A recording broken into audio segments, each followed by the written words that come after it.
If you're thinking about buying real estate, an LLC is one of the smartest and least expensive moves you can make. Without an LLC, if something happens, if your tenants get hurt, if there's a fire, if there's a lawsuit, then they can take not just whatever your insurance offers, not just the equity you have in that property, but they can go over other properties you have, including your personal property, your bank accounts, your investment accounts, other investment properties you have. So in this video, I'm going to show you how to use an LLC to protect your personal assets and maximize those benefits when investing in real estate. I'm Jonathan Feniak. I am an attorney. I focus on asset protection and business structures. I am going to guide you through the rest of this process so you can make sure you do it right the first time. Maybe you don't know what an LLC is. Let's talk about it. An LLC is something that states let you create to limit your liability. The states want you to start businesses. They want you to invest. They want you to hire people. They want you to, create housing opportunities for people. And so they let you form an LLC so that you can limit your liability to what you want. So whatever assets you put into a LLC, a limited liability company, not limited liability corporation, whatever assets you put into that LLC are going to be at risk. But that's the top of your risk. If you do it right, if you follow compliance guides, we'll talk about them. If you do it right, then your liability will be limited to what's inside that LLC. So it allows you to separate your personal assets, those that are not in the LLC, or assets that are in other LLCs from that single LLC. There's also potential tax benefits for you of having an LLC. There's potential tax elections, depending on the type of business you're engaged in, whether short-term rentals or others. There may be opportunities to save money on taxes. Real estate brings litigation, okay? People get hurt on property. People are upset about things and they sue. And so it is great to have an LLC to protect yourself. It's also great for privacy. If someone can look up your name and see that you own 10 LLCs, then it causes them to maybe think you're a target. Could they sue you, bring you to the table to cough up some personal assets if you own all of those properties in your personal name? It's also easier to manage multiple properties through different asset protection structures with a holding company, with separate LLCs for properties underneath, and maybe a management company involved or a lending entity involved. So there can be a lot of complexity. If you're just getting started, having that first LLC, though, would be a great first step to ensuring your personal assets are protected. So what are the steps to have your property in your LLC? So the first thing, you got to form an LLC. Where do you form it? A rental property, you're doing business in that state where the property is located. So you got to form that LLC in the state in which the property is located.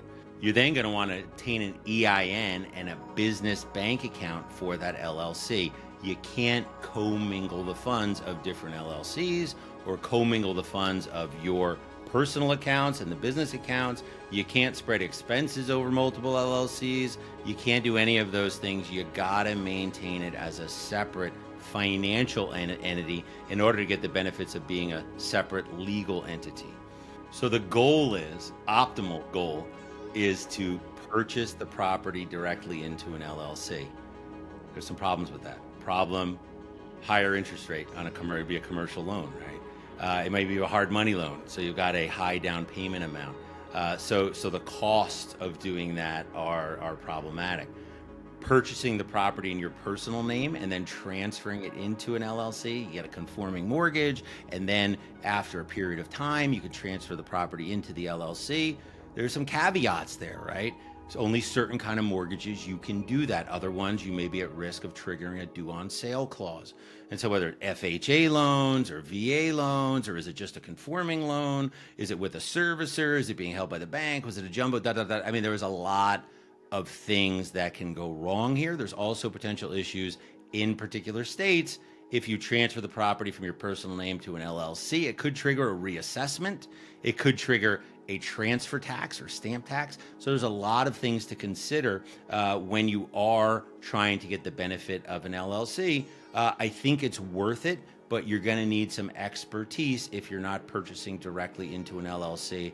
Highly recommend talking to an attorney. Assuming you want to go forward though with it, let's talk some more about what that actually entails. Having your property, having your rental property or real estate in an LLC, for most people, isn't going to make any difference. There's really not an opportunity to save money on taxes, but I'll dig into that.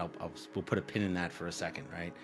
Because you're going to own the real estate through a pass-through entity. You'll own it through either it's a single member LLC, disregarded entity, and you still report the income on a schedule of your personal tax return. If it's a partnership, so more than one owner, then you're going to do a partnership return, but then the K-1s pass all of that through directly. You put it on your personal tax return. Some people use an S-Corp for real estate. It makes sense in certain circumstances. If you're doing flips, then an S-Corp can make sense. If you're doing, it's all short-term rentals, you're managing it yourself, that could potentially be where an S-Corp makes sense, but be very wary. There are some issues with owning rental property in an S-Corp. At the end of the day, taxes for real estate, there's huge tax benefits of owning real estate, including the depreciation, that non-cash expense. Having an LLC, if it does one thing really well, is it's going to make you audit proof. You may get audited, but I think you're going to have a good result because the rent goes in to the business bank account, the expenses go out of the business bank account, you've got receipts, you've established it as valid business expenses, and in that case, there's nothing to argue about, right? You're only going to pay tax on the amount of income you have, even if you're getting cash flow, if you've got that non-cash depreciation expense and you're doing everything in a single bank account, you're going to be in a really strong position in the event that you are audited. So when shouldn't you use an LLC for real estate? Putting a personal residence or a second home into an LLC is problematic.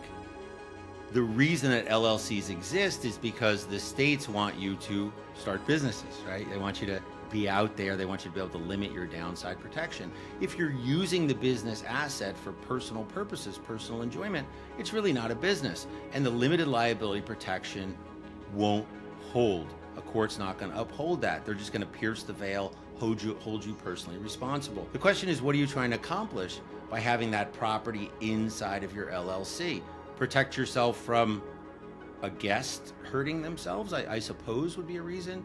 You're better off with insurance in those circumstances because an LLC really isn't going to assist you, and it could potentially cause some tax headaches down the road. So there's other situations where, you know, the general rule is to have one property per LLC, but in a lot of cases that may not make sense. It's not a hard and fast rule. You have to think about the risk of the properties and the amount that you have at risk. So I had someone, they had 10 properties around a lake.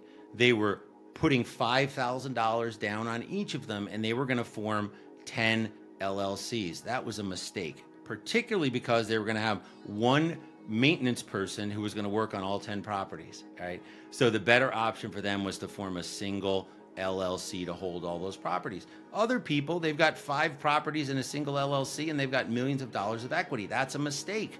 Okay, you want to separate those properties out into their own LLCs to reduce your ultimate liability. There's best practices for real estate LLCs, and they're really just best practices for LLCs in general, right? You want to maintain compliance. You want the limited liability protection to hold. And I say that if you don't respect the entity, don't expect a court to respect the entity. So you want to have meeting minutes, money in, money out, important decisions, have meeting minutes for it, annual meeting minutes, filing your annual reports with the state, making sure it's properly, if it's a short-term rental or something like that, make sure that it has proper permitting. So there's a lot of things you need to do related to your LLC that will make sure that limited liability protection holds. And some people say, I don't need the headache, I don't want to do it. Really, if you're not going to do the compliance, then maybe an LLC is not right for you. Load up on insurance instead.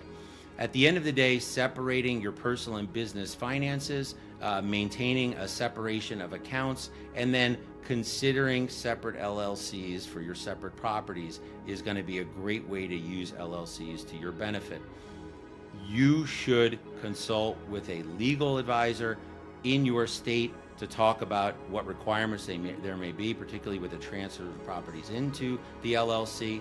And then you should talk to LLC attorney about forming maybe a holding company, definitely having property holding LLCs, maybe other LLCs that can be used to benefit you, streamline, simplify, save you money, and reduce your tax liability. If you are interested in a holding company for your real estate or otherwise, there's a video here. Check it out.